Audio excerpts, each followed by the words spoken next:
Сәлеметсіздер ме, құрметті оқушылар? Біз бүгін сіздермен Шығай хан, Тәуекел хан және де есім хандар туралы айтатын боламыз. Енді жалпы Хақназар ханды біз не деп айттық?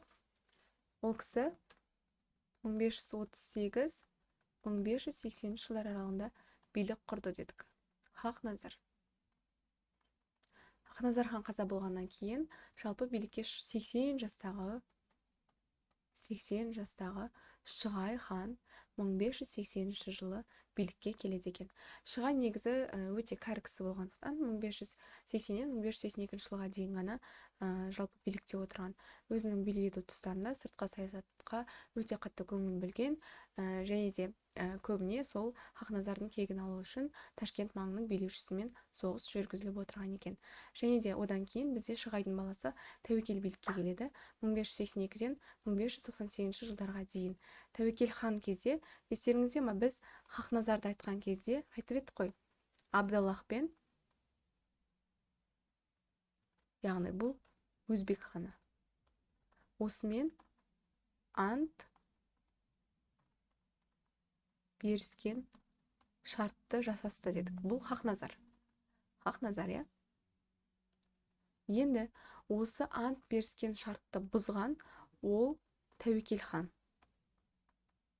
Тәуекел хан тұсында 1583 жылы осы ант беріскен шартты бұзған екен. Сонымен қатар Тәуекел хан тұсында тоқтала кететін болсақ, жалпы осы 1583 жылдары сол Хақназардың кегін алу үшін өзбектермен бізде соғыстар жүріп отырған. Және де естеріңізде ме, біз Сібір хандығын өткен кезде, Сібір хандығында көшім болды, билеуші. Соңғы билеушісі. Осы көшіммен бірге Ораз Мұхаммедті не деп айттық? Орыстардың қолына тұтқынға түсті дедік. Тұтқынға түсті деп айттық. Бұл Ораз Мұхаммед бізде кім еді? Тәуекелдің, яғни осы Тәуекел ханның жиені болған. Жиені еді. Осы Ораз Мұхаммедті, тұтқынға түскен Ораз Мұхаммедті шығару үшін 1594 жылы Құл Мұхаммедті елшілікке жіберген екен. Елшілікке. Және бізден 1594 жылы елшілікке Құл Мұхаммед кетсе орыстарға, олардан бізге 1595 жылы как жауап ретінде елші болып Степанов келген екен. Степанов. Бұл кісі 1595 жылы. Бірақ жалпы Ораз Мұхаммедті жіберу үшін немесе өзінің балаларын жаңағыдай тұтқын ретінде емес, как біз айтамыз ғой, мысалы залог деп айтамыз ғой, сол сияқты, сол үшін жіберуді жаңағыдай, немесе көптеген қазақтарды Ораз Мұхаммедтің орнына жіберсін деген ұсыныс білдірген екен орыстар. Бұл Тәуекел хан тұсында. Тәуекел хан тұсынан кейін бізде билікке келген ол Есім хан 1598-1628 жылдар аралығында билік құрды. Есім, яғни 30 жыл билік құрған, 30 жыл. Қазақ хандығында 2 хан билеген тұс, ол бізде осы Есім мен Тұрсын тұсы. Яғни Есім бізде 1598-ден 1628-ге дейін болса, жанында 1613-ден 1627 жылға дейін Тұрсын хан билеген. Енді бұл Есім хан. Есім хан тұсындағы қазақ хандығының астанасы ол Түркістан. Яғни Түркістанда билік етті, Түркістанда астана қалды.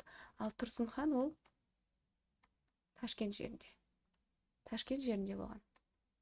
Енді жалпы екеуі қатар билеген, бірақ негізі жалпы қазақтың ханы бұл кезде Есім хан деп аталады. Екеуінің арасында Қатаған қырғыны деп аталатын нәрсе болған 1627 жылы.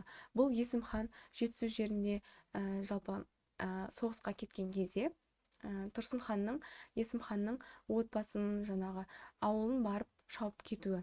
Яғни ол жердегі көптеген рулар Қатаған руынан шыққан екен. Одан кейін Есім келген екен, Қатаған руындағы адамдардың барлығын қырып тастаған деседі. Сол үшін де ол Қатаған қырғыны деп аталған. Яғни Қатаған қырғыны деген дүние Тұрсын ханның жасаған